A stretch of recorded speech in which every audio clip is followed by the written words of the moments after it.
videos are going to be mostly tips as well as anecdotes on how I handled a lot of these situations in my life and am still working through them because these are not easy things to get over. And that actually reminds me, my first tip, it seems like a lot of people who haven't experienced depression or anxiety have a tendency to write off these disorders and to say something like, just get over it, or, grow up, stop being so sensitive, which, if you're an anxiety sufferer or depression sufferer, or if you have something like derealization or depersonalization, it could be really counterproductive when somebody says something like that to you. Now, thankfully, these disorders are still, well, I should say they're gaining more traction and more attention in the mainstream, but that still doesn't mean that everybody's on board, and you're still going to run into a lot of alienation and hostility towards the things that you are suffering from. My only advice, as far as the tip goes, is consider when you've had similar reactions to things that people have said to you in the past. Put yourself in their shoes, and it's actually extremely easy to realize how someone who's never had these problems before wouldn't have any basis of understanding.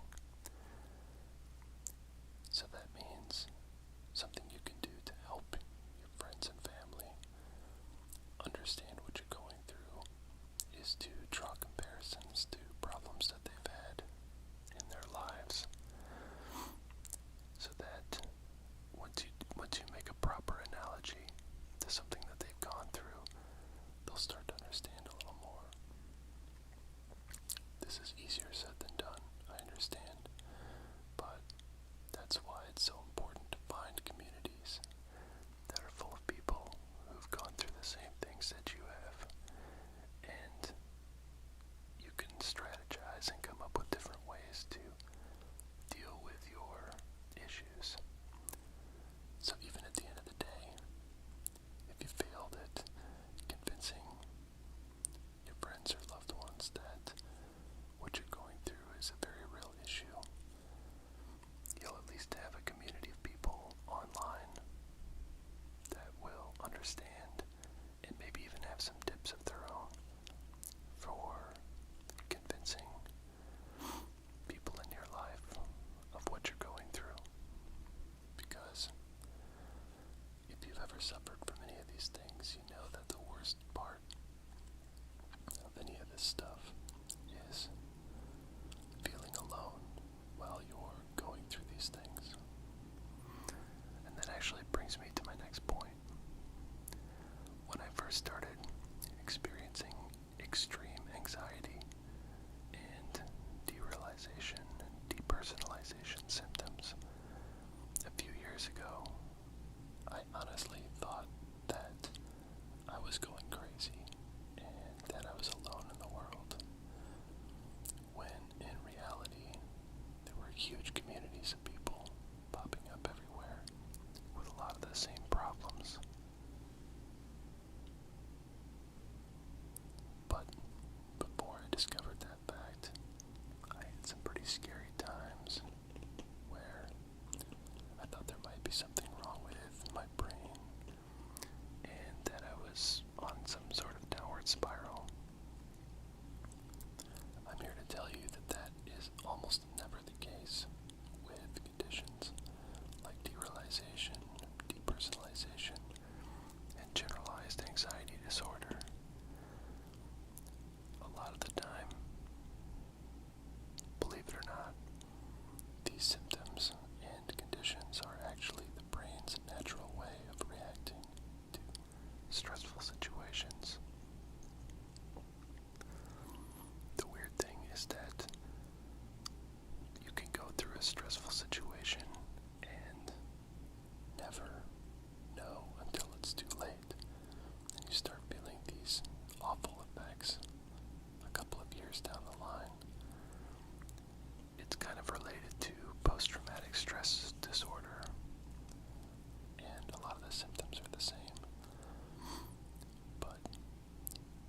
go through something intense and you think you've got it taken care of and you've been able to work through it, that might not be the end of the story.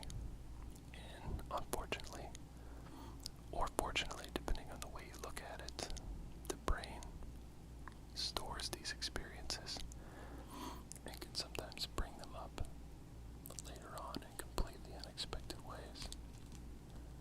So, this is why I always say to people that I talk to about these disorders that they should always be on their guard and understand that when these symptoms pop up, it might not be a reaction to something that just happened in the last couple of days, but it might have been something that happened years ago in your life. And those things can be as serious as abuse or as uncommon as an extremely stressful reaction to something that happened at work. So there's a whole wide world of stressful events that can happen in your life that can trigger these experiences years down the road. Once you understand this information, though, once you absorb the fact that your brain is actually far more complex than you give it credit for, it can actually be very comforting and can help you start to get on the road to recovery from depression and all of the related disorders.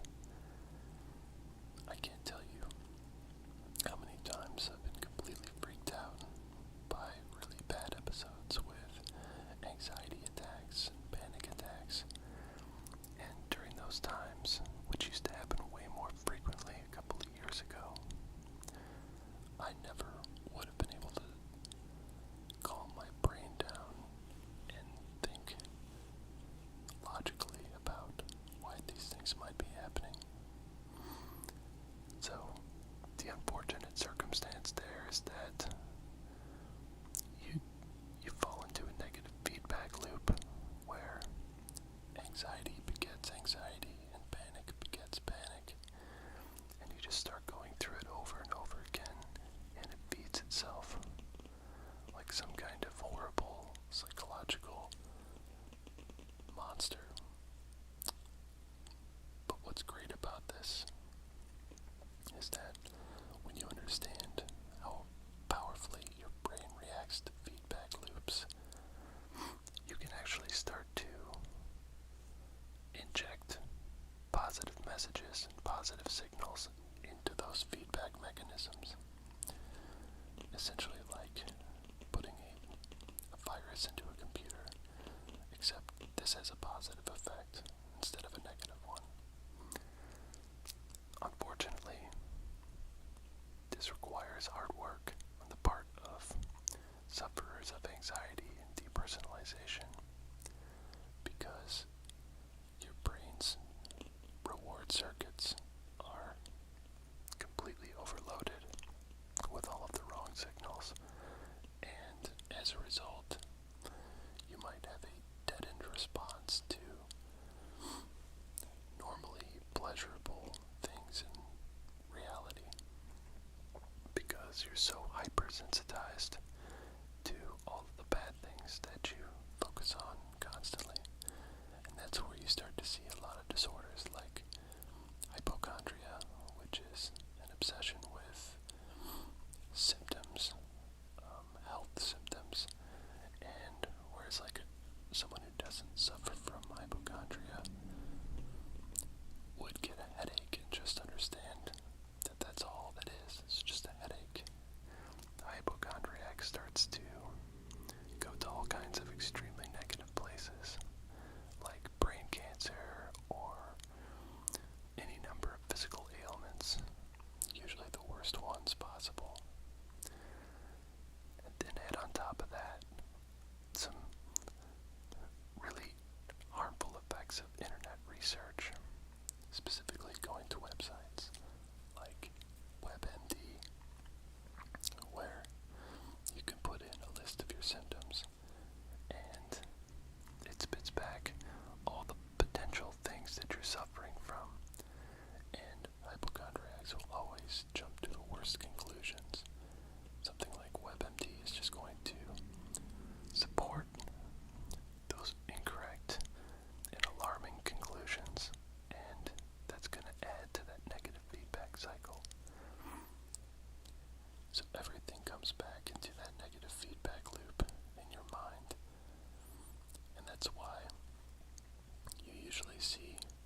the sun.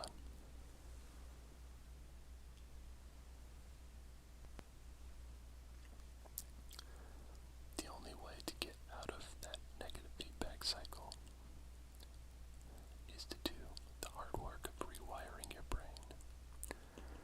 A lot of people don't realize that the brain is pretty moldable and plastic, and you can change a lot of the neural pathways that go through your mind, and those are what make up your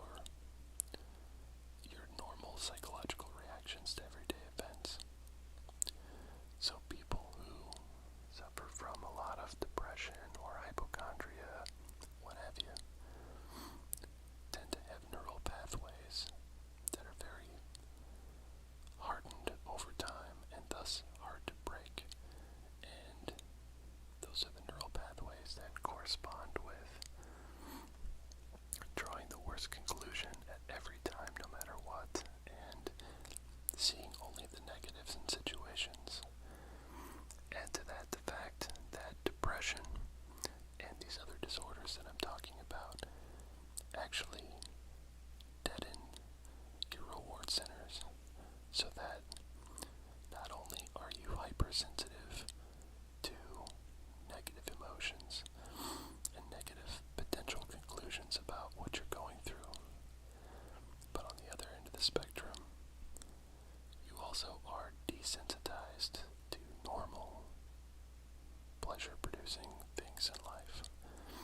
So you have a completely imbalanced brain, but thankfully you can change all of that. But again, it takes work. You need to find ways to rewire your reward circuitry with positive things. Some of the most common solutions that people will give, and they're common for good reason because they work. Cardiovascular exercise is one of the biggest ones, and the reason why is because cardiovascular exercise is a natural way to get your body to produce more dopamine, and also to regrow dopamine receptors in your mind, in your brain rather. And what that allows you to do is create competing positive thought pathways through your brain that will balance out some of the negative stuff that you obsess about on a day-to-day basis. I remember very vividly, and I hope I never forget, because I would hate to lose track of how far I've come in my journey from getting out of constant depression and derealization. But I'll never forget when I first started experiencing these sensations. I would not leave the house for days on end. I'm talking like sometimes a week straight. And when it comes to people not leaving their house because of psychological issues, that's actually on the fairly light end of things.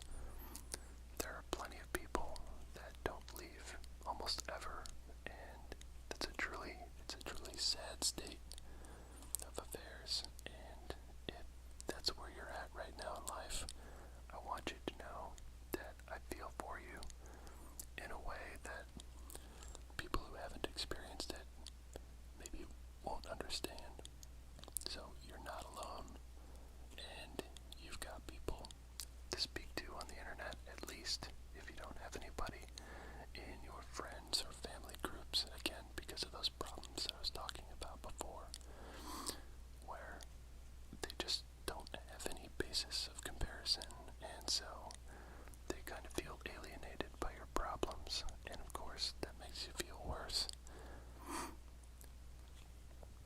That's, again, why you need to find communities like the ASMR community, and also communities for the specific conditions that you suffer from, like anxiety and depression and derealization. And they do exist online, and you'll be surprised at how many people have experienced what you have, to varying degrees.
was actually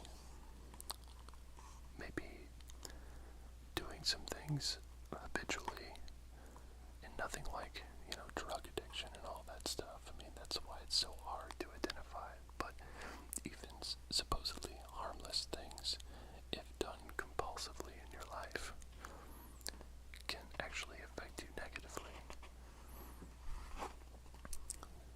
And the reason why that is, again, comes down to manipulating your brain's natural reward centers. So, if you have a compulsive habit of some sort, whether it's something that's not even a big deal, but you find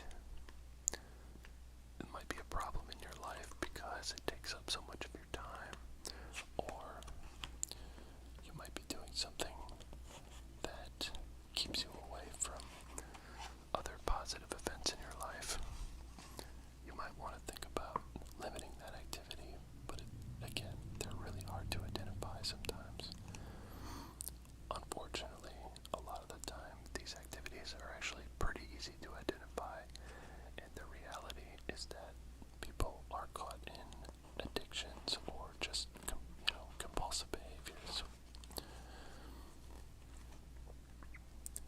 If that's where you are in life, I can tell you, I can almost virtually guarantee that those addictions are leading to imbalanced brain chemicals that are going to create that negative feedback loop that I was talking about before.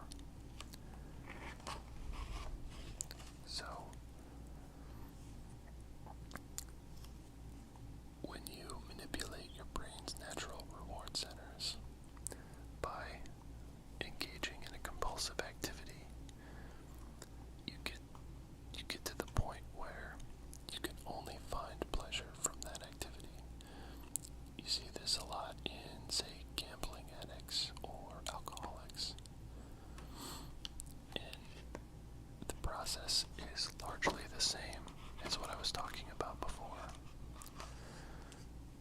You've desensitized your brain to natural, positive things in everyday life, and on the other side of the coin, you've overly sensitized your brain to your addiction or compulsive habit.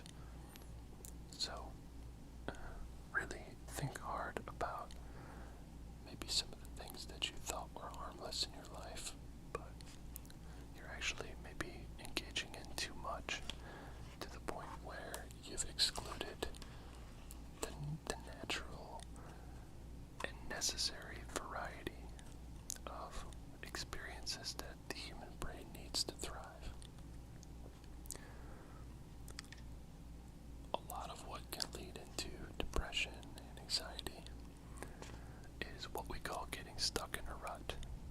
When you get stuck into an unhealthy routine, you are starving your brain of the chemical rewards that come from variety.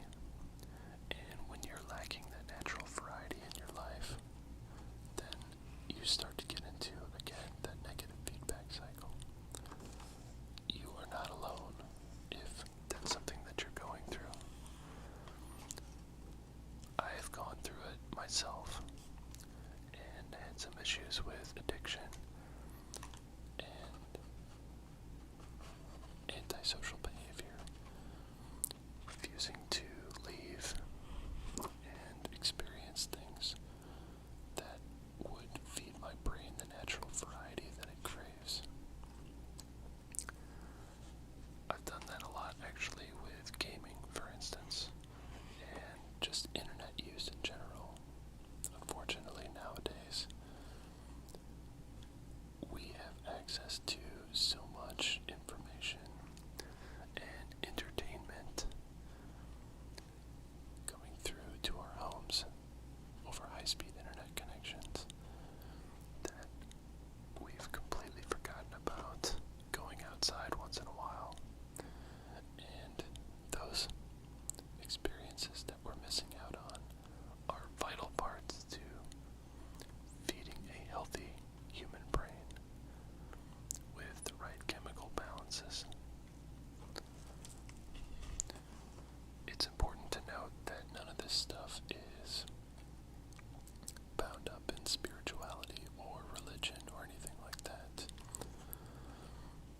That's not to say that it's not meant to disrespect religious or spiritual people, but all of this stuff that I'm talking about is pretty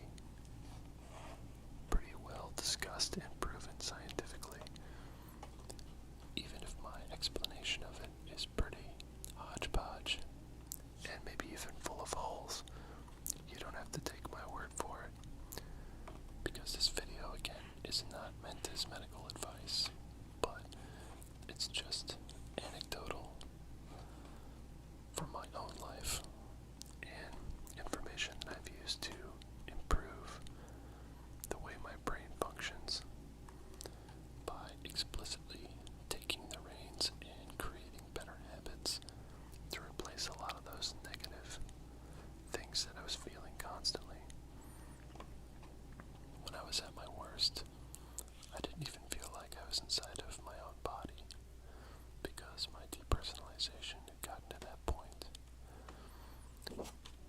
The derealization is really bad too, where it makes you feel like you're looking at your life through almost like a movie screen.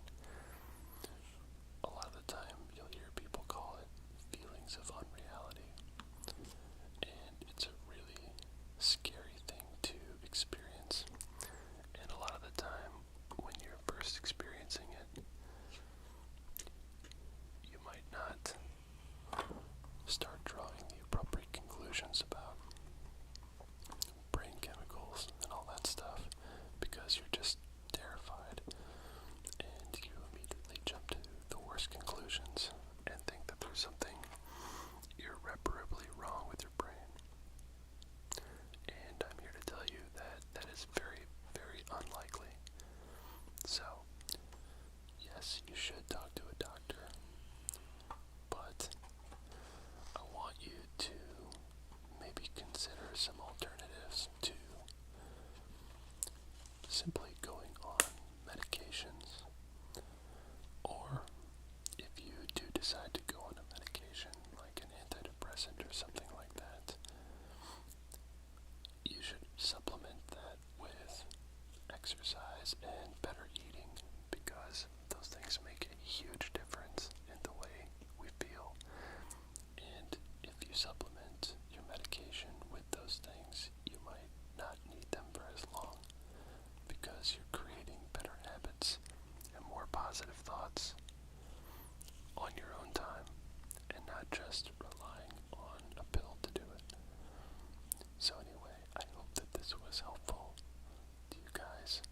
I'm going to go a little bit more in depth with some of this stuff in other videos in the future, but I just wanted to do this video to tell people that, or tell you rather, that you're not alone if you're experiencing these things, and you should definitely empower yourself with some research on just what is going on with dopamine and serotonin and all of the related chemicals and neural pathways that are related to those things. Once you know a little bit more about how the brain works and about how habits are formed and broken, you'll be a lot better equipped to start making the explicit changes in your life that will make those changes then